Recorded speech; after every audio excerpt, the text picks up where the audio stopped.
This is CGTN, China Global Television Network.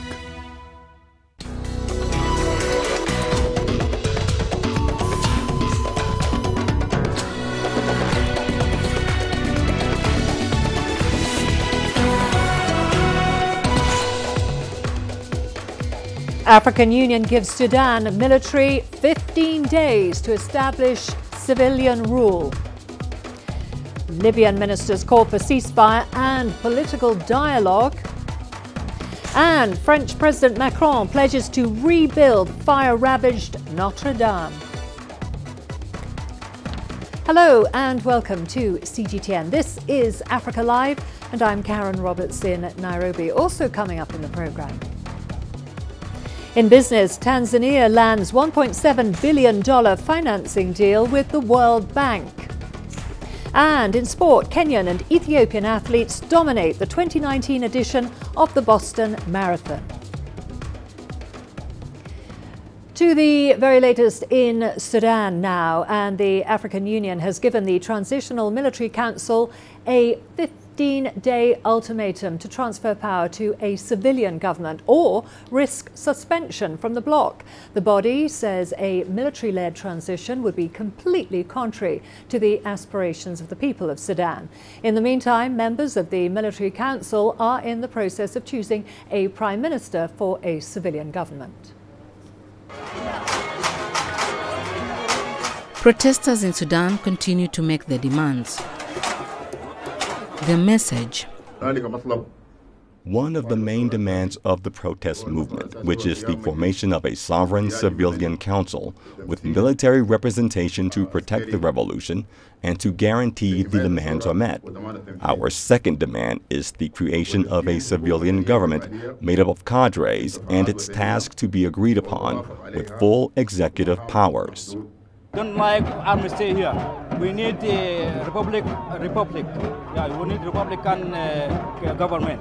You know, until now we are not going our house. We are stay here until we need to change our all needs. The airport is open now. Members of the Transitional Military Council in Sudan have since given the protesters' leaders the opportunity to name a prime minister. The council is currently in Addis Ababa for Security Council meeting at the AU headquarters. I would like to say that we are already in the process of choosing a prime minister to form a civilian government. So we are initiating this even before having a session with the African Union. This is our conviction, and this is the way forward for peace. So we also have to respect it. We are committed to the decision of peace in the Security Council. Analysts say a coalition between the Military Council and the opposition is the safest and best option for all. But protesters are not ready to compromise. Chamrono, CGTN. Well, for more on this, we are now joined by CGTN Gurumchala in Addis Ababa for us. The Sudanese Transitional Military Council has just met AUC chairperson Musa Faki Mohammed. Can you give us more details on this meeting? So the Transitional Military Council of the Republic of Sudan, a delegation led by General Jalaluddin al-Sheikh, met the African Union chairperson Musa Faki Mohammed this morning. Their discussion is simply about what is really happening in the Sudan at the moment. The delegation has briefed the chairperson and his cabinet inside his meeting hall, and they have talked about what they are planning to achieve out of this important and significant moment for Sudan and its people. They have also delivered the message from the whole council as to how they are also undertaking the plan of executing a civilian administration to take over and then also take Sudan to the most important election which is coming up perhaps as soon as possible. So the discussion is said to be very fruitful. But at the same time, as you know, the African Union has made decisions, and so they're also discussing ways of calming the AU down and perhaps change the decision made by the AU of suspending the Sudan. And Giram, the African Union is threatening Sudan with automatic suspension from the bloc if civilian rule is not restored in 15 days. Can you tell us more on that? So the African Union wants to see a civilian administration as soon as possible to take over the job of taking Sudan in this transitional period to the election, the fair and fair and square election in the Sudan to take place. That's also the demand of the protesters on the streets of Khartoum and across the country. So what the AU is saying now is based on our charter, the charter every member state has signed, the charter on democracy, elections and governance. Any unconstitutional change of government, in the case of Sudan, the military intervention and takeover still now is considered as a coup d'etat. So the AU has put ultimatum, as you've said, that in 2 weeks' time, that is in 15 days' time, you need to give this power to a civilian administration, otherwise face that suspension and also economic sanction at the same time. By the way, AU has ways of handling this kind of matters. It has done it to Egypt before. It has suspended Egypt and other African states when a military intervenes. So the African Union is still firm. There is no change of mind. Sudan needs to put its way of handling this situation together. This time, the Transitional Military Council should do that. Otherwise, Sudan is supposed to face that suspension. Okay, Giram Chala in Addis Ababa, thank you very much for that update. Moving on to other news now. In Libya, a fresh missile strike has rocked the capital, Tripoli. The Civilian Medical and Support Centre say at least 76 people have been killed since fighting between rival forces began earlier this month. The World Health Organization says 150 have been killed. Hundreds have been injured in the chaos, while the UN's migration agency put the number of displaced at 18,000. On Monday, however, the UN-backed government of national accord called for an end to the confrontations and a move towards a political dialogue with Commander Khalifa Haftar, who leads the Libyan National Army. Well, Libyan rival forces remain locked in battle for control of the capital. Both administrations have been rallying their allies in a move to secure control of Tripoli. CGTN's correspondent Guy Henderson has this update from Benghazi. Very few indications here in the eastern Libyan city of Benghazi that General Khalifa Haftar's self-styled Libyan National Army is at war with the internationally recognized government on the outskirts of Tripoli. We saw a couple of fighter jets on the tarmac at Benina Airport as we touched down. We saw trucks with heavy machine guns mounted on the back of them as we left that airport. But otherwise, life returning to normal here after years of vicious civil conflict that wreaked chaos across Libya, including Benghazi. We saw on our route in after dark, which would have been considered dangerous even a few months ago, many shops lining the streets that had been rebuilt and were open and populated by residents. We heard booms, but not from warfare, from fireworks of wedding parties. So plenty of signs of life returning to normal here. We saw along the route as well a former Special Forces base, which during the height of the civil conflict in this city was taken by Islamic State militants. That's now being rebuilt.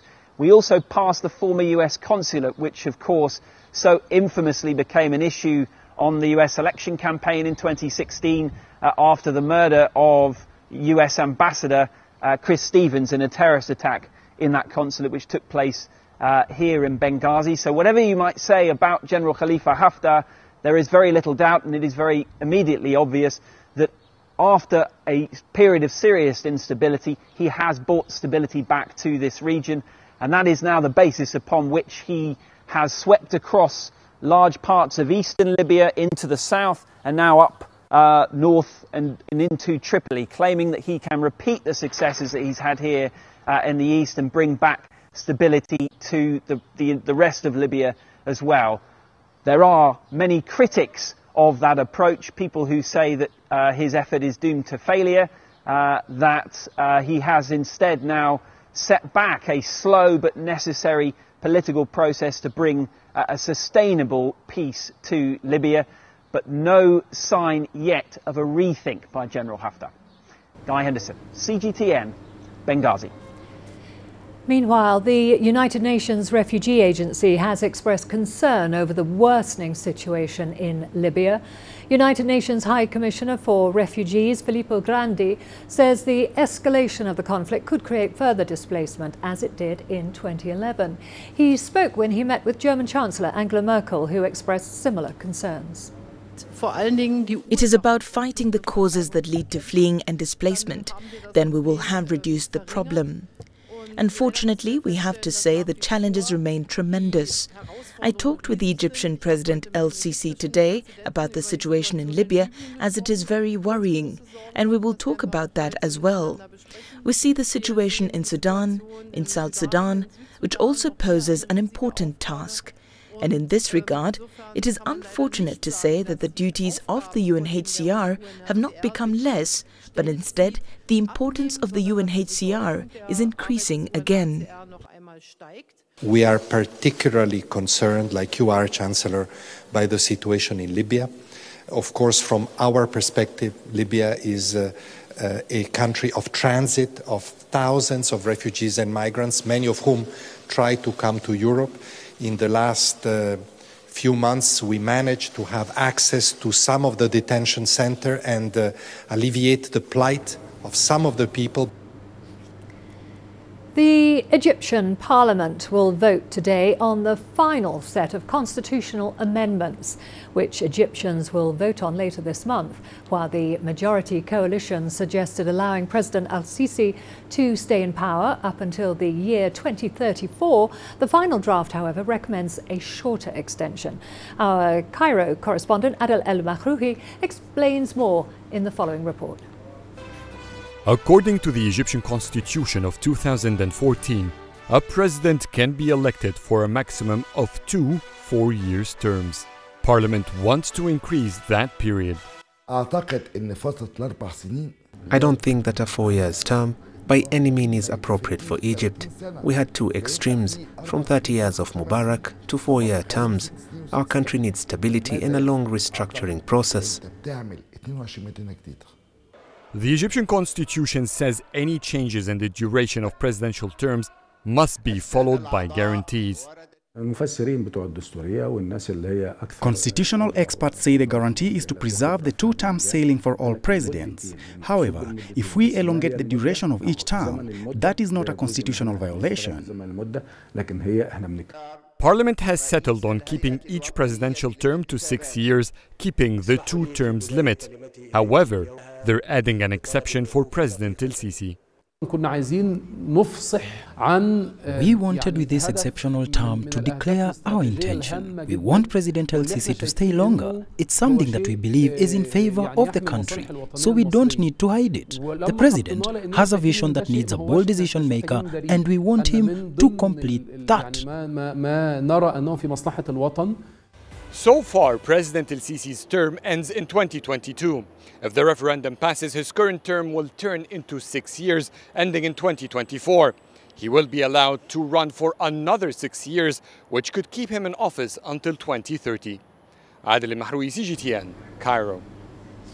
Well, the proposed changes also call for setting up a second parliamentary chamber to be known as the Senate, comprising 180 members and giving the president new powers over appointing judges and the public prosecutor.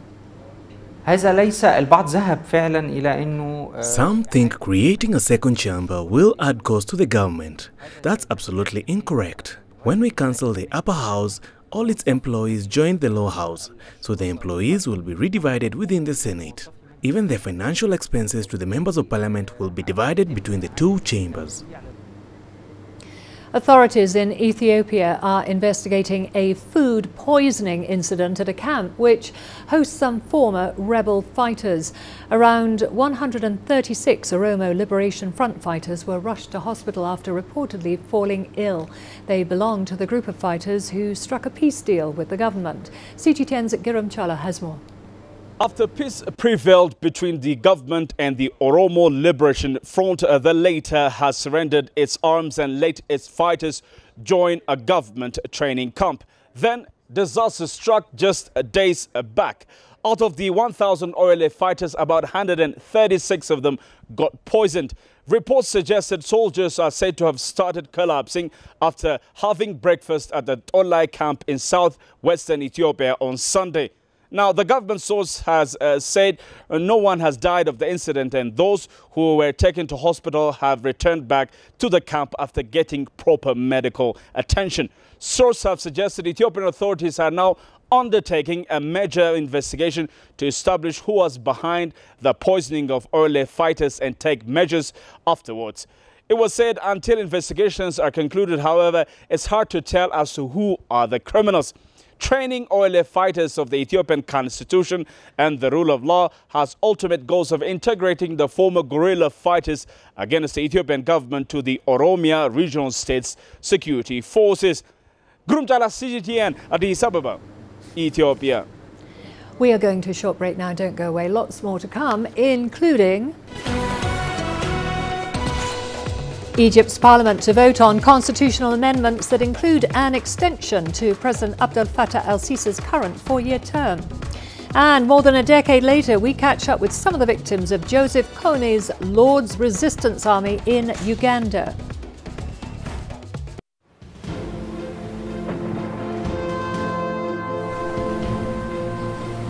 From coastal defense to open waters, from a surface fleet to a comprehensive force, the People's Liberation Army Navy is undergoing a strategic transformation. Come on board with me, Han Bin, for an inside look as China's Navy sets sail into the future.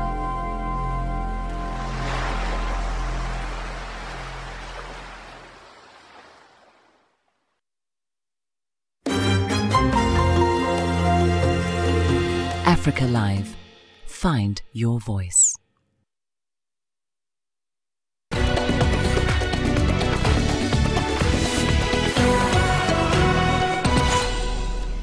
To France now, where authorities say they're looking into the cause of the major fire that engulfed the Notre Dame Cathedral. The fire destroyed substantial parts of the monument, including the roof and the spire. It's now been extinguished. One firefighter was hurt. CGTN's Timothy Ulrich has more. A solemn moment as brave firefighters tackle a blaze that engulfed Notre Dame Cathedral Monday night.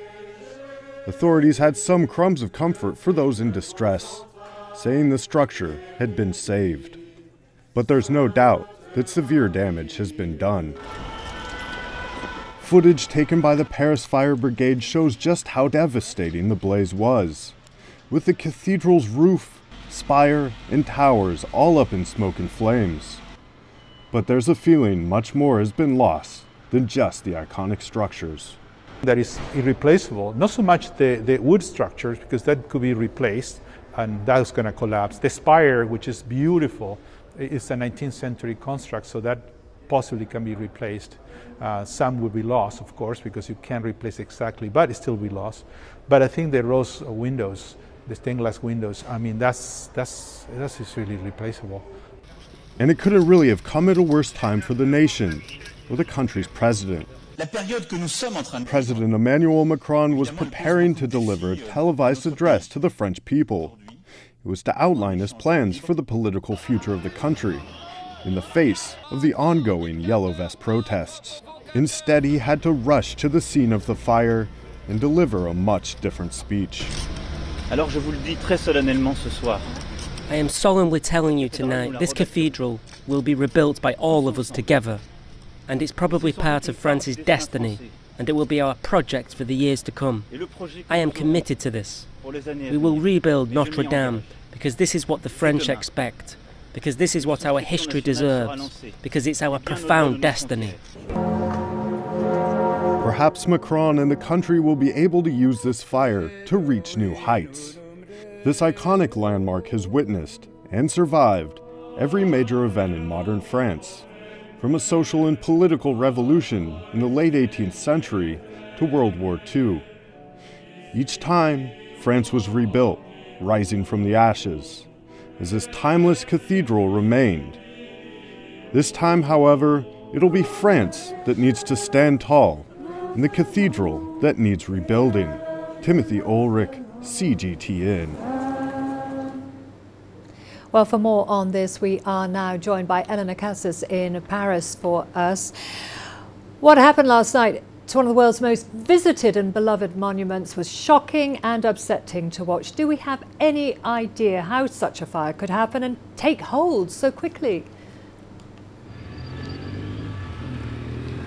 Well, the police investigation is at a very early stage, but they are working on the assumption that it was an accident. Essentially, there was construction work all over the cathedral. It's been covered in scaffolding for about a year because it was undergoing extensive renovation work. And despite how valued and how loved this 850-year-old building was, it had been neglected. That was the first proper renovations that it had had since the mid-19th century. So structurally, it was in a bad state. When we went to film the repairs recently, they told us that the masonry was crumbling, that it was at risk of a structural collapse, and that the church was desperately trying to raise enough money to get that renovation work done more quickly. Now, it's hard to know, of course, we don't know if the fire was caused by the construction workers themselves or obviously by that underlying damage that I was mentioning, but it certainly was in a poor state of repair before this fire. So in some ways, this may have been a disaster that was waiting to happen. So the investigation is continuing, Eleanor. Witnesses last night commented on the delay in seeing firefighters reach Notre Dame, and they also questioned why helicopters were not used to put out the flames. Do we know any more on that? Yes, a question raised particularly by Donald Trump on Twitter, of course. Now, what the Paris firefighters say is that it would have been too dangerous for the antiquities and the precious objects in the cathedral, and indeed the ancient structure of it, if they had used helicopters dropping water. They said that the force of that volume of water could have destroyed the structure, and so they did go in slowly and carefully in the old-fashioned way with fire hoses, and that was to try and preserve as much of the structure as possible. The head of firefighters has said that if it hadn't been done that way, then they would have lost two of the iconic bell towers that you can still see behind me. So at least the essential structure of the building has been preserved, even though we've lost 2/3 of the roof. And Eleanor, Notre Dame is a UNESCO World Heritage Site. So why was this iconic building not better protected? Do you think there was a reluctance to spend money on this monument? Well, as I mentioned earlier, the church was finding it difficult to raise sufficient money to get those repairs that it knew needed to be done urgently. There was some public money coming from the state, but clearly not as much as the church would have hoped. They were trying to raise €3 million via crowdfunding before this happened. So that will be now a key question for the French government as to why that public money wasn't forthcoming more quickly and why they didn't realise that the cathedral was in such a poor state and had been neglected. Eleanor, on a positive note, Notre Dame is still standing and many of its artefacts have been saved. However, as it's built in limestone and therefore porous, it will have been weakened. What does happen next? Well, on that we can strike a note of optimism that Parisians have woken up to find that it isn't as destroyed as people were worrying when they saw it on fire last night. The main structure has been preserved, and most of the artworks that were inside were carried out by a human chain of volunteers and firefighters last night. So they have been able to preserve them. They've been able to preserve important Catholic relics like the Shroud of St. Louis and the Crown of Thorns that were inside. So much of the art and antiquities has been saved. This will of course require huge reconstruction work for the cathedral though, which is likely to take years or even decades and to cost millions, if not billions of euros. Of course the French government is now going to be forthcoming with as much public money as the church wants, I'm sure, and also we've seen some extremely generous donations offered. The French businessman Bernard Arnault, who owns numerous luxury brands including Louis Vuitton, has offered 200 million euros, and his rival François Pinault has offered 100 million euros. And we're also seeing thousands of ordinary people in Paris and around the world offering to put their hands in their pockets and donate via crowdfunding. Okay, Eleanor Cassis for us in Paris. Thank you for that update on Notre Dame.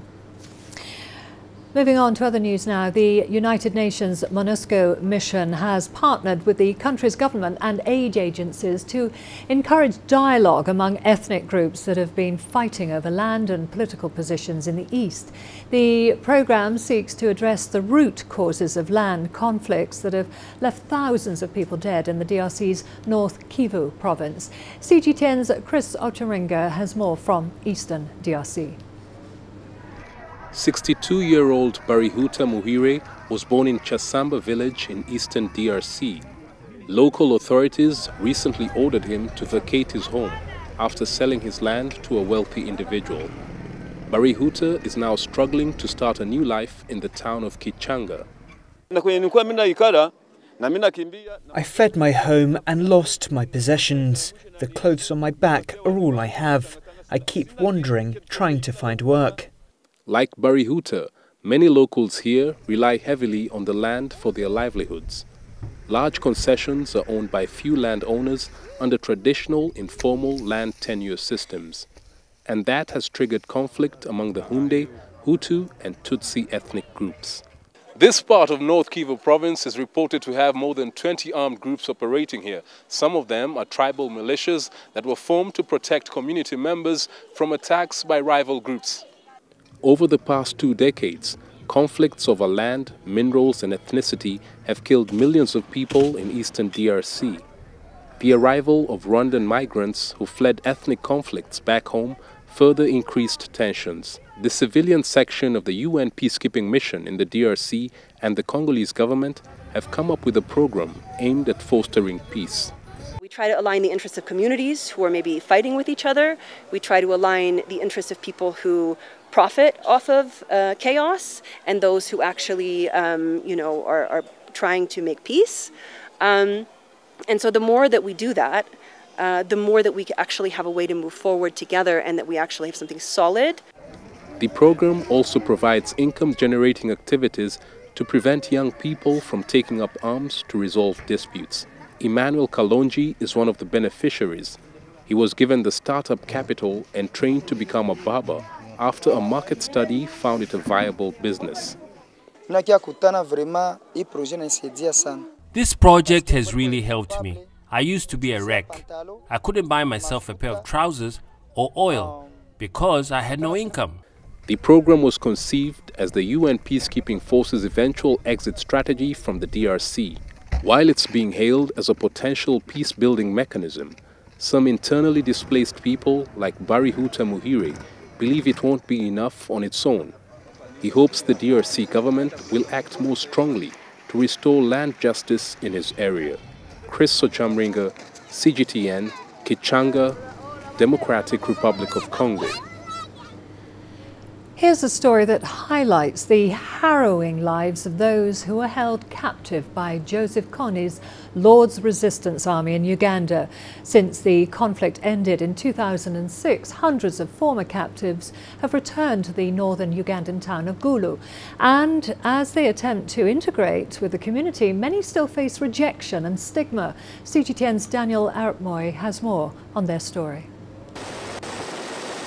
The Lord's Resistance Army's two-decade war against northern Uganda left thousands of people disfigured.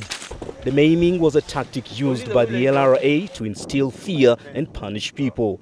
Nancy Awuma is one such young woman who was abducted by the rebels and forced into sexual slavery. She says her refusal to heed to the commands of the rebels saw her ears, mouth, nose and lips sliced off.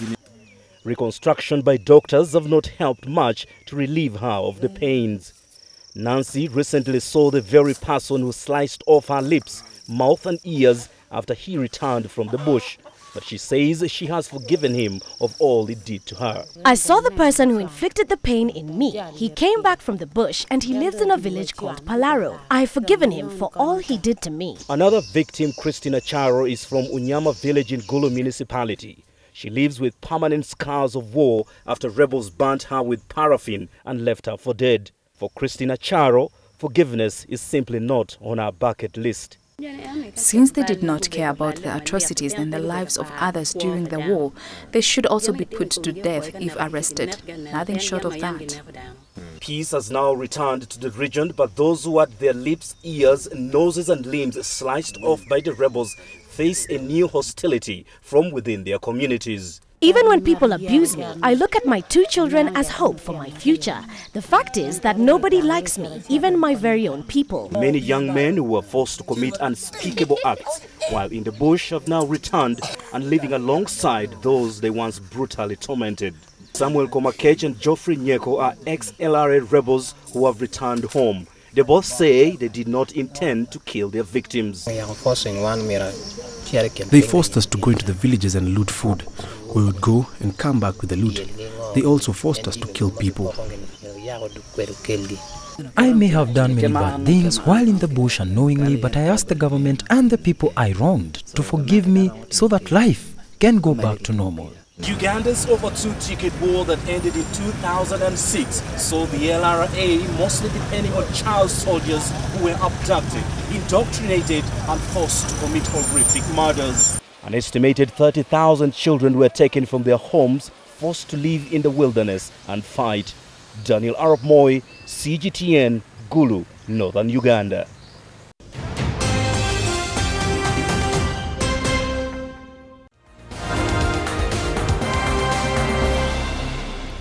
A recap of our top stories now. The African Union has given the Transitional Military Council a 15-day ultimatum to transfer power to a civilian government or risk suspension from the bloc. The body says a military-led transition would be completely contrary to the aspirations of the people of Sudan. In the meantime, Sudanese Transitional Military Council has just met AUC chairperson Musa Faki Mahamat. In Libya, a fresh missile strike has rocked the capital Tripoli. The civilian medical and support centres say at least 76 people have been killed since fighting between rival forces began earlier this month. The World Health Organization says 150 have been killed. Hundreds have been injured in the chaos, while the UN's Migration Agency put the number of displaced at 18,000. The Egyptian Parliament will vote today on the final set of constitutional amendments. Egyptians will then vote on it later this month. While the majority coalition suggested allowing President al-Sisi to stay in power up until the year 2034, the final draft, however, recommends a shorter extension. Authorities in France say they are looking into the cause of the major fire that engulfed the Notre Dame Cathedral. The fire destroyed substantial parts of the monument, including the roof and the spire. It's now been extinguished. Hundreds of millions of dollars have been pledged to help rebuild Notre Dame after the devastating fire partially destroyed the French cathedral. And those are the top stories that we're covering for you.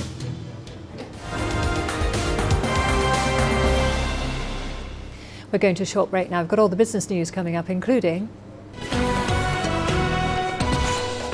Tanzania lands a $1.7 billion financing deal with the World Bank. And Zimbabwe turns to Britain for billions of dollars intended for its land compensation funds. Africa is the nexus of enterprise, and global business will tell you why it matters. From the mega investment projects to multi-billion-dollar mergers and acquisitions. Africa today collects, just in terms of revenues from taxes alone, $545 billion a year. If you take 10% of that and you devote it to the energy sector, problem solved. All this on Global Business, weekdays at this time on CGTN.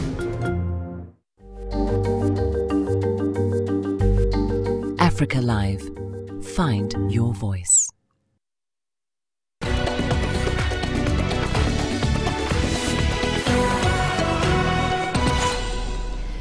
Tanzania has agreed to a new $1.7 billion financing deal with the World Bank. It will fund various projects during fiscal year 2019 to 20. $400 million will be granted to the education sector, while $300 million will be set for the poverty reduction programme. The government plans to increase its budget to $14.3 billion to develop road and rail infrastructure, as well as to improve energy supply. Loans and grants are a big source of foreign currency in Tanzania, as spending increases from $14 billion in the 2018-19 fiscal year. The financing deal was reached during talks between World Bank's Vice President for Africa and Tanzania's Minister for Finance in Washington. Zimbabwe's government has asked Britain to help pay more than $3 billion required for compensation to former white farmers. More than 4,000 settlers lost their land that was expropriated during a program under former President Robert Mugabe's regime. Mugabe justified the land grabs as a way to correct colonial-era land ownership disparities and to stimulate economic growth for black Zimbabweans. The Finance and Agriculture Ministry says it has budgeted for $18 million in payments, as they estimate the value of the land improvements at $1 billion. Advisor and daughter of US President Donald Trump, Ivanka Trump, has been on a 3-day official visit to Ethiopia. Ivanka visited several US aid-supported women startups and held talks with women entrepreneurs. Ivanka, alongside Ethiopian President Sahle-Work Zewde, launched a US government initiative known as 2X to offer financial support and to empower African women. Thanks to this partnership, OPEC will directly invest an additional $350 million to help mobilize $1 billion in capital, supporting women-owned, women-led, and women-supporting projects in sub-Saharan Africa. I ask you to join us as we work towards a future where every woman in Africa can attend school, access training, pursue her dreams, and bring a greater safety, opportunity, and freedom to her children, her country, and to the world. Kenya's Nairobi Securities Exchange has set up the Ibuka program in a bid to prepare firms for listing and bond issuance on the stock exchange. The platform seeks to unlock the potential of small and medium-sized companies and scale up their business. Here's CGTN's Wilkista Nyabwa with more on that story. The Ibuka initiative targets companies in different sectors such as entertainment and financial technology.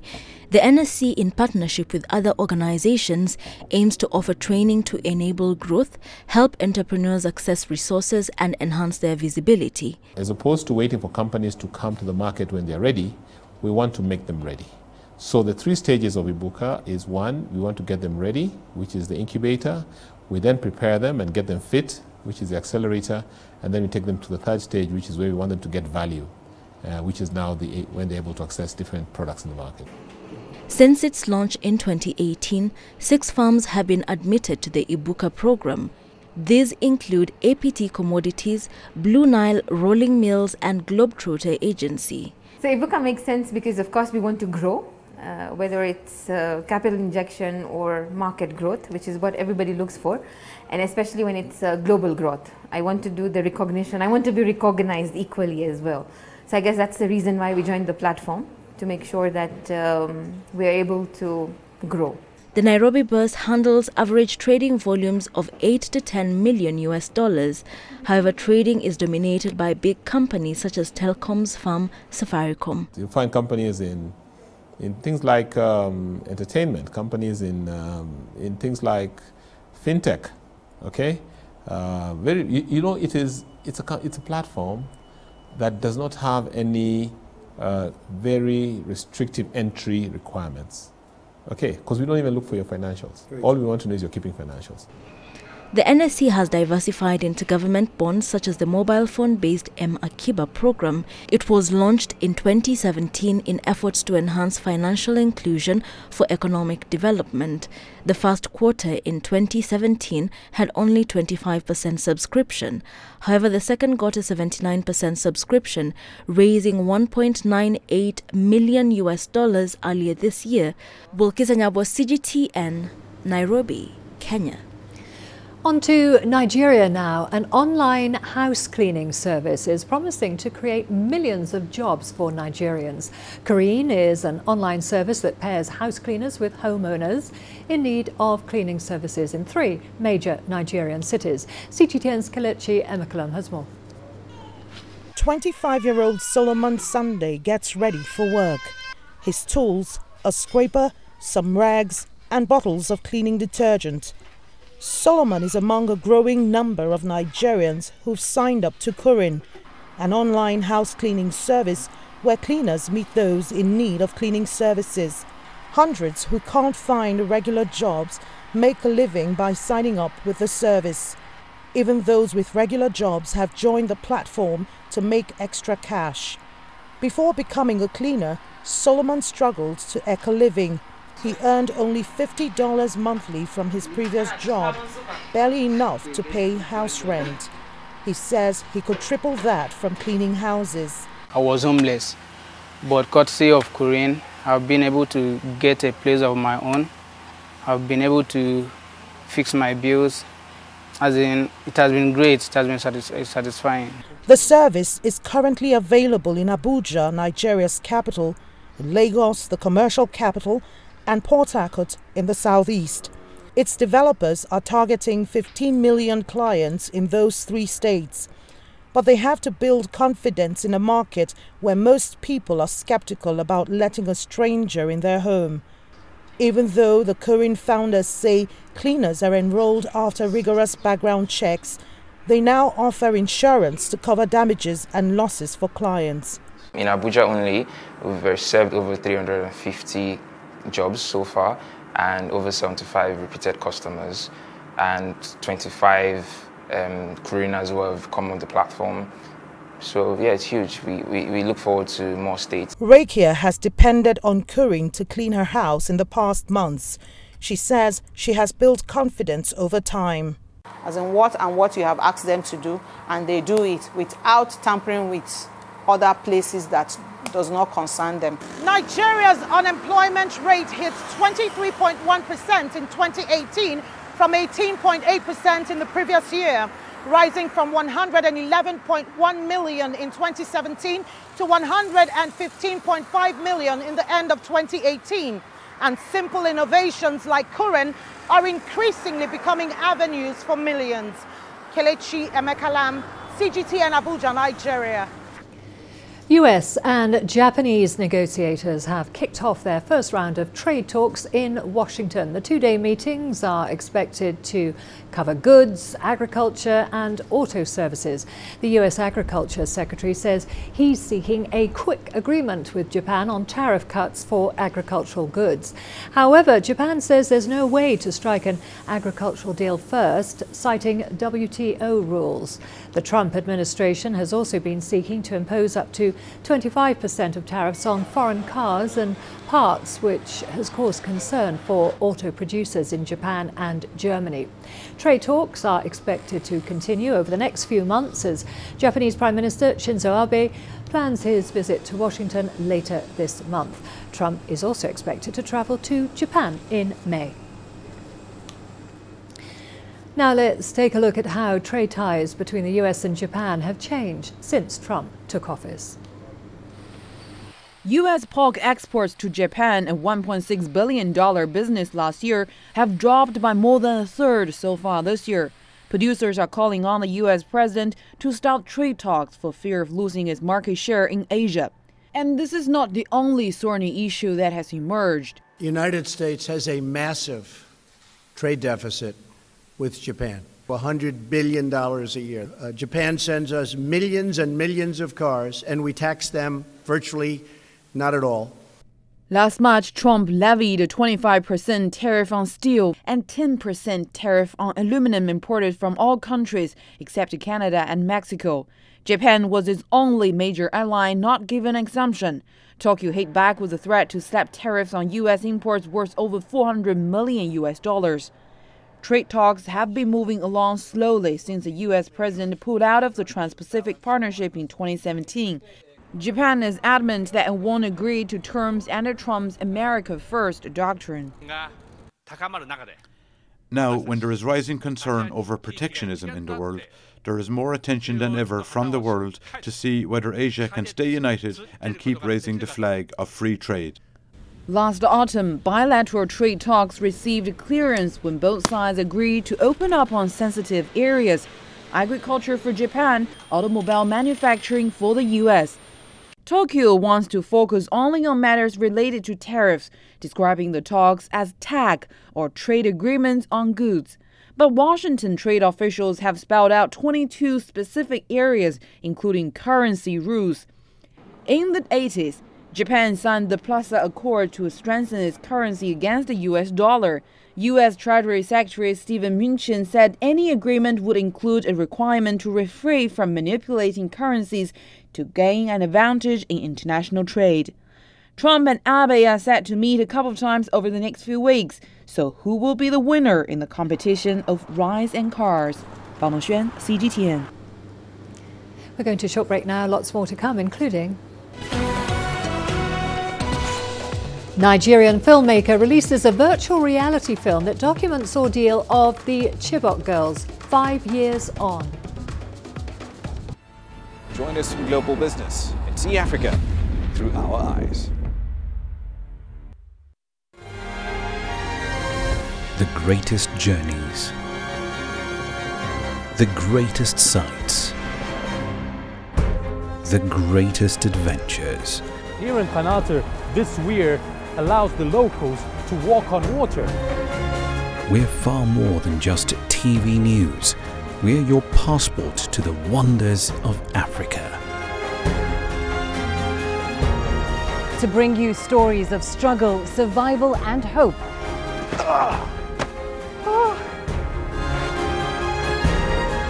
So let's explore.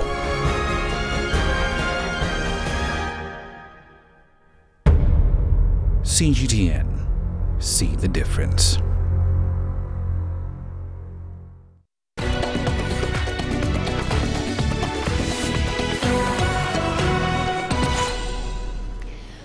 A Nigerian filmmaker has made a virtual reality documentary film on the life of a woman whose daughter was one of hundreds of schoolgirls kidnapped by Boko Haram from the Nigerian town of Chibok. CGTN's Chao Ngono reports.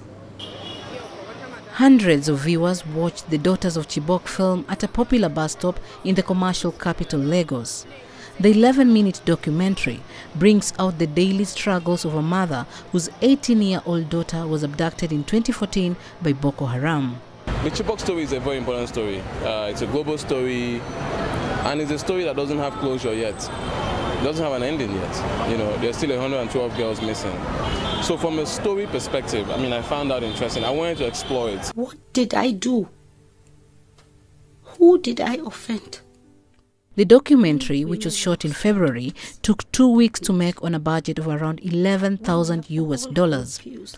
Joel, who started experimenting with virtual reality last year, said he wanted viewers to become enveloped in the world of the subject.